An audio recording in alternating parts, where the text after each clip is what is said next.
Hello everybody and welcome to the United Stand, Manchester United versus Atalanta. And you know what, I think there is a real danger that we move so much some focus on the Liverpool game that we forget the enormity of the Atalanta game. I know they're only a point ahead and they're top of the group with 4 points, but this is a team that's finished third in Serie A for the last 3 years. This is the most attacking team. It's not really a Serie A team. It's a very dangerous team for Manchester United, and we'll be talking about why and how difficult this game is and how there's nowhere to hide for United, and also the rumours coming out of the training ground that Solskjaer's about to change completely how United play. What do you think about that? The hint is on the left-hand side. So lots to get through in the show as ever. Very excited about it because ultimately I don't want to hide. United's not about hiding. We don't want Norwich or young boys at Old Trafford. We want Liverpool. We want Atalanta because we want to come out fighting and show what we're all about. But talking about the champions of below the waist grooming are here to save your balls. You heard that right. Manscaped, the best of the best and world champions of men's grooming are here so you can stay clean and tidy and take care of yourself where it matters with Manscaped, who is trusted by over 2 million men worldwide. Join the movement with our exclusive offer for you, 20% off and free worldwide shipping when you click the link in the description. So what's so great about the new Lawnmower 4.0? Well, it's got a new multifunction on and off switch, travel lock created for people who like to travel around, the ability to turn the LED spotlight on, I've got to be careful, I might catch my bloody eyelids here, and on and off when needed for a more precise shave. It's also got customizable trim lengths if you want to go for a short or a long, and that's what she said. It's sleek with a can't help myself. It's also got a sleek two-toned matte appearance and a gloss finish, even finish, featuring a hot foil stamped black chrome Manscaped logo, which is very fancy. And of course, its wireless charging system uses electromagnetic induction, which can help increase battery life, which is very, very fancy. Alongside the Lawnmower 4.0, you can get other things in the performance package, such as my favourite, the Weed Whacker. You can also get the Crop Preserver, the Crop Reviver, very comfy boxer shorts, and a travel bag, all of which I've got. The Weed Whacker is my favourite because you get to a... Oh my God, I haven't done that for a while. It's like a lawnmower. The Weed Whacker there, get to a certain age, you start to get nasal hair. You don't want them hanging down on a date or a night out with the lads, and it just does a very good job. Very good quality products. Links in the video description, and because Manscaped care about everyone who watches the United Stand, they are giving a huge 20% off plus free shipping when you click in the channel description. So what you're waiting for, head over to the link in the video description. Christmas is coming, but you can treat yourself already. Fantastic products, you know you want to. Links in the video description. Big shout out to Manscaped. Trim the grass to make the yard you look bigger. Clear the holes to make your nose breathe easier. You didn't know where I was going to go there, did I? Clear the holes. What holes are you trimming? Anyway, we move, and we talk about Manchester United against Atalanta. Now, look, I want to talk about Atalanta. I think they're a really dangerous opposition, and I think the eyes are wandering towards Liverpool because it's such a massive game in the Premier League. But this is the Champions League. We've got 3 points from 2 games, having lost to young boys away. It's a very tight group, and as we go into these 2 games against Atalanta over the next few weeks, we play them before Liverpool and we play them before Man City. Obviously, the second leg is away.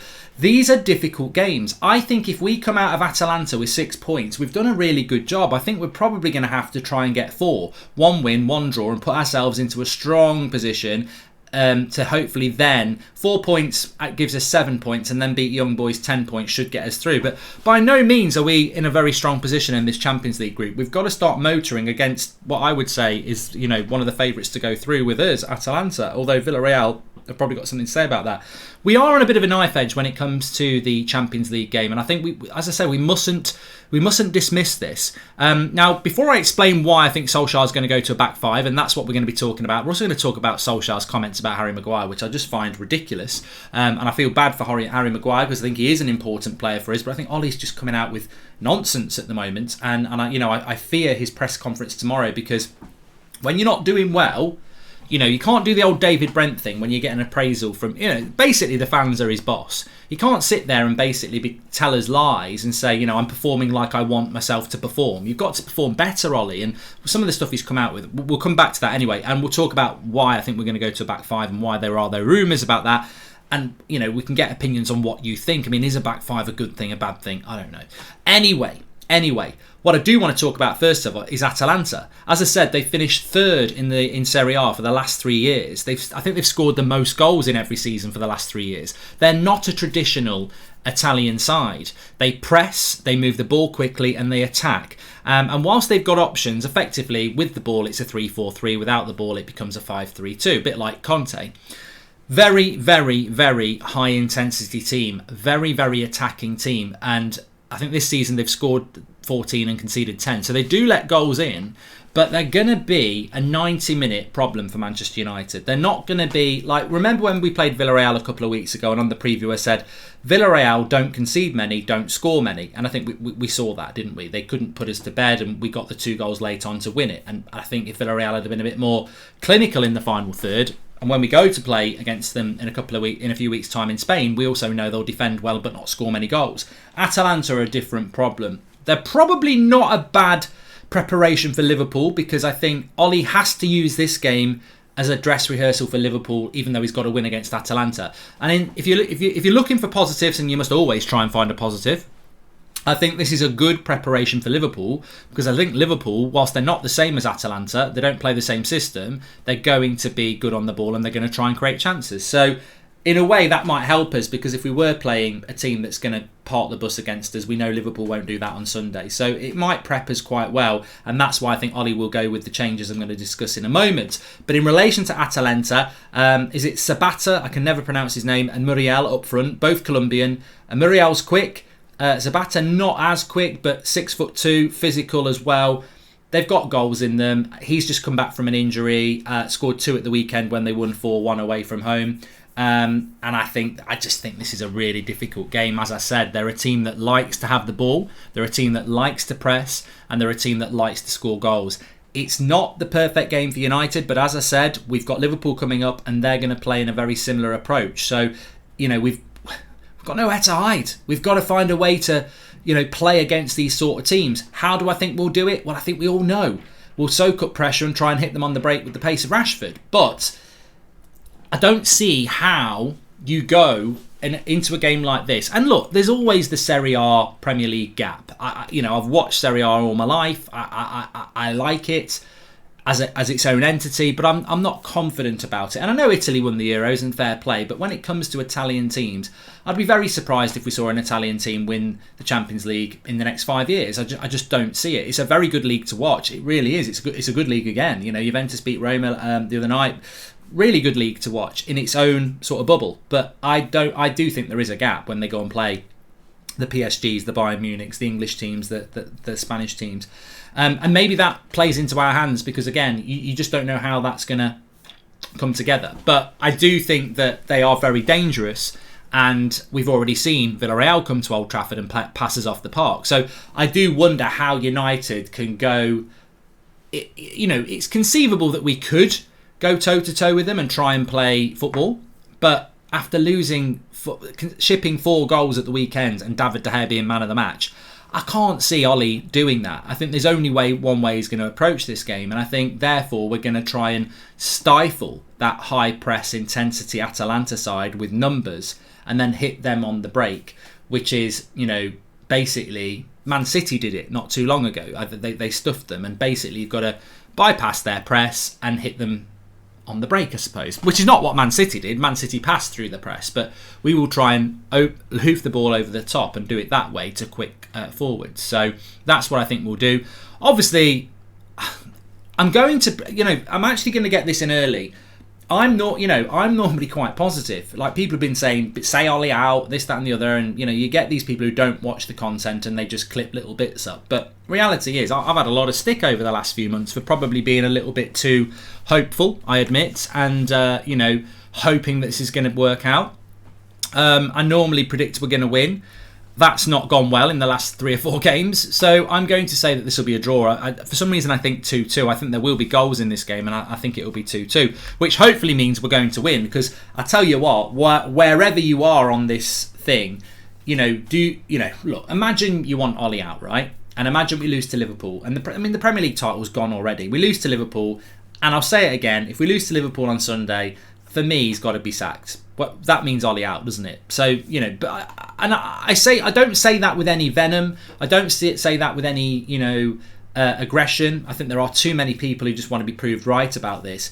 I would just say it out of, this is a results business. This is Manchester United, and you can't take 1 point from 12. You can't lose to Liverpool at Old Trafford. So I would be Ollie out. But regardless of what's going to happen on Sunday, and I think that is a pivotal game, I want us to win both games, and I definitely don't want us to lose to Atalanta, because if we lose to Atalanta, he ain't losing his job anyway. But if we lose to Atalanta, we're probably heading back to the Europa League at best.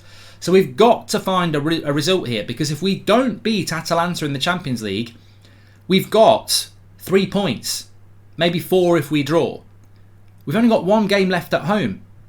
There's no guarantee we're going to win against Villarreal, and there's no guarantee we're going to win at Atalanta. We have to win this game. It's the line.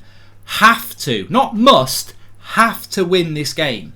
Because if we don't win this game, I don't see how we get to 10 points. And then if we don't get to 10 points, we're going out of a group that really, I remember saying, is easy. And it should have been easy with the players we've got. But as we know, Ollie and his coaches have made it, you know, harder than it needed to be. But we have to find a way of winning this game. And I believe that it probably will be a draw, but hopefully that won't happen. Hopefully we will win. So we've spoken about Atalanta. We know how they're going to play. High press, high intensity, attacking football. They've got 2 very good forwards. And there leads us into here. How will Manchester United line up in this game? And look, Ollie dropped the hint after the game against Leicester. We need more numbers. We're shipping too many goals. And I absolutely think the rumour from the training ground that he's going to a back 5. I think he's not getting the best out of Ronaldo, so he's going to try and get somebody up front with Ronaldo, and he's going to pack that defence, and basically he's going to try and basically it's his last hope, isn't it? You know, it's the last hope. It's Star Wars time. You know, it really is the last hope, because if you are doing this in mid-October, whatever the plan was over the summer, and I personally, you know, joking aside, I think we lost that final. And Ollie and his coaches just went off on holiday. Lads' holiday to Magaluf or something. Because there's no change in the way that we've approached this season to the way that we approached it last year. There's no, you know, there was rumours of one holding midfielder. There was even rumours of a back 5. It's been the same system as it was last year. The same mistakes. The same fine margins, moments football. There's not been any change. But how disruptive, how desperate is it to go to a back 5 having taken 1 point from 9. It's a massive put your hand up, I'm not a very good coach. It's a massive put your hand up. My plans for this season have proved that I'm not good enough. I'm now playing desperation football. I'm now trying a system that wasn't part of my plan, but I'm having to do it because my ideas are rubbish. And, you know, people won't look at that. Some people will get excited by a back 5, but the reality is, if we go to a back 5, that is an absolute admission from Solskjaer that him and his coaches have failed and his ideas are not good enough. Because he had no intention of doing this. And of course with the back 5, before I show you tactically how it will work on the tactics screen, let me just show you a little bit of a glimpse there. Ta-da! It's not Man United. Now, some people say, oh, this is a glimpse of what we could do with Conte. This is not Manchester United. Now, as you can see in that system, Rashford's up front. Rashford's not a forward, he's a wide forward. Mason Greenwood's not there. Jadon Sancho's not there. And you go, Martial's obviously not there. It's like a back 5 means one more defender. It turns us into England. You know, a lot of people feel that Ollie is Southgate, and this turns us into England, where we're bringing in a defender to get rid of an attacker, and we've already got too many attackers, and now we're having to bench another one. It's not a good move, but it might work, because basically with one extra defender you'd expect to concede less goals. And this is the rumour that's coming out, is that Solskjaer is desperate to stop conceding goals because they're shipping goals all over the place. So it would be a back 5. Obviously we've got no Varane, so you could say, well, why would he not go Maguire, Bailly, Lindelof? And I think the reason he'll go with Luke Shaw at left centre-back is because Luke Shaw is actually a very good left centre-back. I think this allows you to bring Telles in the team, who's got ball delivery on the wide that hopefully we can utilise with Ronaldo up front. questionably, Wan-Bissaka is a right wing back. Does he provide you enough going forward? I mean, who else are you going to buy? Who else are you going to play? Is he going to play Delo? Maybe. Could try Jadon Sancho as a right wing back. I mean, I don't know how that would work. The midfield is interesting. I think there's a very good chance it would be McTominay and Fred because they run around a lot. Obviously Bruno, and then it probably should be Ronaldo and Cavani. But as we know, he's never going to not play Rashford, so you'd have to put Rashford up front. I mean, it's desperate, isn't it? Now, you could take Rashford out and put Cavani there. He could take Bruno out and put Pogba there. He could take Fred or McTominay out and put Pogba there. But ultimately, if these rumours are true, that's basically what you're going to see Manchester United do. And the reason he's going to want to do this is because at the weekend, the line between the front and the back was huge. This gap was huge. So he needs to fill it with players. And the way you do that is you play 3 at the back who keep the line there, and you put 5 into the midfield with 2 up front. So instead of it just being a 4-2-4, which is what it was like against Leicester, the lines remain the same, but you put 5 players into that massive space instead of 2, and you hopefully stop Atalanta or Liverpool or whoever it is coming at us, which I think that is what's going to happen, and therefore we're going to look for those moments, we're going to look for those counter-attacks, of course. And I think that this system is probably going to be a system that we're going to see stick with for a number of weeks. I think we're in that phase now, and I don't like it. I don't like a back 5 with United, and I'm hoping it's not going to happen. But if it does happen, we're going to see it until the end of Solskjaer, because he's basically ripped up his plans. If he goes to back 5, he's ripped up his plans. He's admitted he's not good enough, and that he's in survival mode. And a back 5 is survival mode. It's never been part of his plan to go with a back 5. And if he does it against Atalanta and it works, and he does it against Liverpool and it works, he'll continue against Spurs and Atalanta away, definitely. And then, of course, he's going to keep it for Man City. So we're going to have this for the next 5 games. And if it works for 5 games, why would he stop doing it? So ultimately, I suppose what I'm trying to say is that if this is the plan, you may as well get Conte, because he knows how to actually play this way. I don't want to see United playing with a back 5 or a 3-4-3. I don't want to, because the wide players become fullbacks. And we've just spent £74 million on a wide player. You know, we've got Marcus Rashford, who's a very good wide player. And again, I'll reiterate what I was going to say. If you play with a back 5, this was the problem we had with England in the Euros. You can't play enough attackers, and we've got too many attackers as it is. So this just stinks of desperation if this happens. But I think he will. I think the rumours probably are have got something in it, because ultimately he dropped that hint that we all saw at the weekend, which is, I've got to change things up, I've got to get more bodies. And you know, more bodies means McFred, because they run around a lot, but he needs more than that. And look, what did he say about Harry Maguire at the weekend as well? Let me just tell you what he said there. Let's have a look what he said. He said this: he's a big, massive, important player for us, and he's the leader, the captain. He's been so influential in our play. I thought he got better and better throughout the game. The game was ebbing and flowing. I mean, this is nonsense. This is desperation. This is opening your mouth and letting words come out. He's a big, massive, important player for us. He's the leader, the captain, and he's been so influential in our play. How is Harry Maguire influential in our play? I mean, that's the first thing I would analyse. How is Harry Maguire? I agree he's the captain. I agree he's important for that. Is the leader apparently, but also he's influential in our play. I don't see how Harry Maguire is influential in our play. Is that because he hits a decent long ball? Is that because he sprints to the edge of the box, then turns around and passes it backwards to Luke Shaw? I don't see how Harry Maguire is influential in our play. I think he's an important player for us, but I think Ollie's talking out of his arse at this point. And then he continues with the diarrhea, because he says, I thought he got better and better throughout the game. He didn't. He got worse and worse. Like, the worst mistake he made was the 4th goal, where he's basically playing Ring a Roses with himself. Like, he got worse and worse in that game. He didn't get better. And this is what we're talking about, though, isn't it? This is where we are with Solskjaer now. It's desperation. It's trying to lie to people who probably know more than he does about football at this point. And I know that's really, really insulting, but it's not a rant. It's not a rage. It's just how I feel, and I think how many other people feel. You've got a manager who never talks sense about tactics.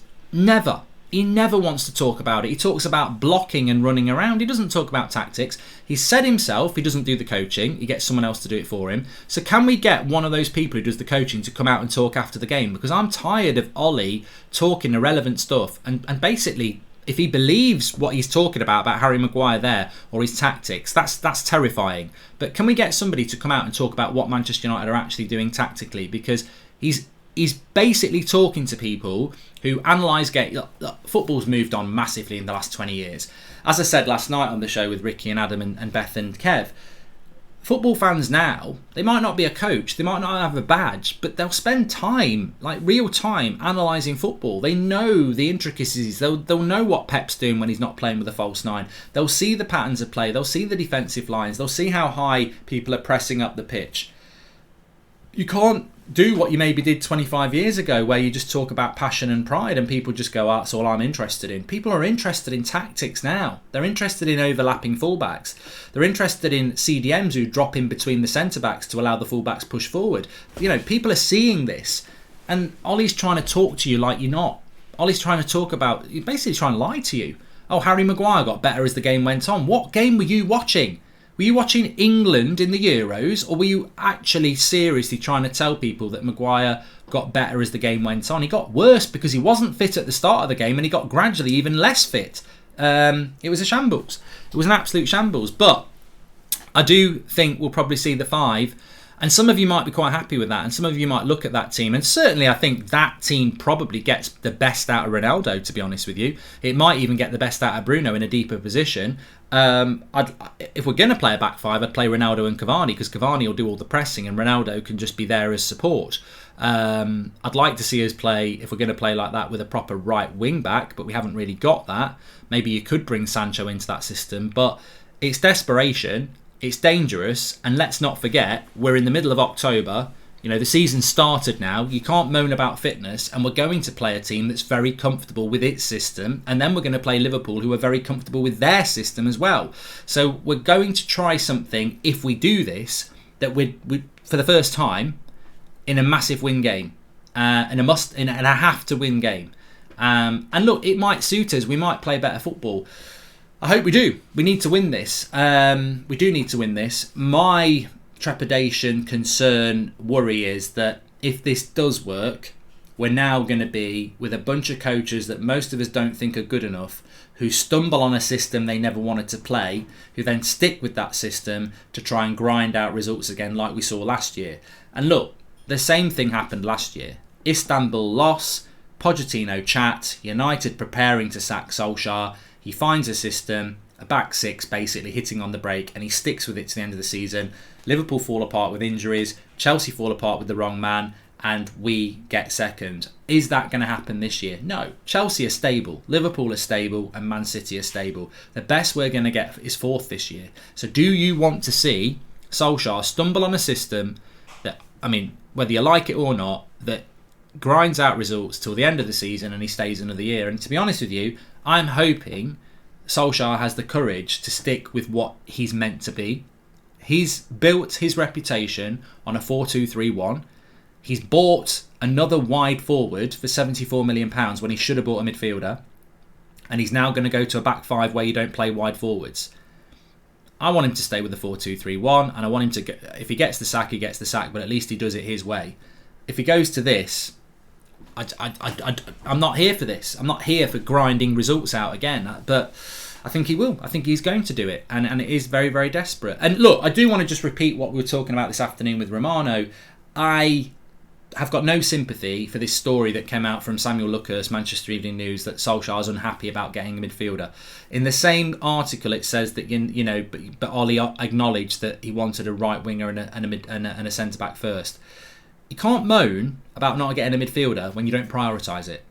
You can't moan when you say you want a right winger and a centre back first and a midfielder. You bought Rafael Varane at centre back, you bought Jadon Sancho at right wing, and you've got Cristiano Ronaldo. You can't moan about not getting a midfielder when you've been given what you've been given. You should have prioritised the midfielder. You're the one who doesn't give Van der Beek a chance. There's a £35 million midfielder who's better than what we've got anyway, in my opinion. So I'm not having these excuses. He's not having excuses this season. He could have bought a midfielder if he really wanted one, or he could give Donny van de Beek a chance, and he won't do it. So I'm not having those excuses. It's time to deliver. This is the season for no more excuses. He has to win against Atalanta. Otherwise, I think we're out of the Champions League, because I just can't see us going and winning away at Villarreal or Atalanta. And even if we did, it might not be enough. And he's got to get a result against Liverpool. It's a massive 6 days, and we are playing 2 very good attacking sides. We are a very defensive side, and I think he's going to have to do that, whether he goes with the back 5 or not. And can you see how he doesn't play a back 5 against a team that's going to press him? With Maguire, obviously Maguire's going to be, I think unfairly, he's going to be under the microscope. He shouldn't have come back for that game, and I think now all eyes are going to be on everything Maguire does. We haven't got Varane. The midfield looks a bit of a mess. That's why I'm going to go with a draw. But we have to win. We absolutely have to win this game, because if you look at that group, it's difficult. And look, as I said at the start, Atalanta, very, very good side, and I think they'll give us a good game as well. Look, make sure you make sure you click the link in the video description for Manscaped. You can get 20% off, and it ships worldwide. Fantastic products there. I'm also, no 8 o'clock show tonight. I should have said at the start, no 8 o'clock show tonight, because I'm doing a watch along on That's Football for Arsenal versus Crystal Palace, where I'm sure we'll be continuing the chat about United and all sorts there. So make sure you get over to That's Football for that. And I'll speak to you all tomorrow, where we'll have Ollie's press conference and more build up towards what is a massive week for Manchester United. Thanks everyone for watching. Smash a like on the video. Get your comments in below. What are your thoughts if we go to a back 5, and how do you think this game is going to go? Speak to you all in a bit.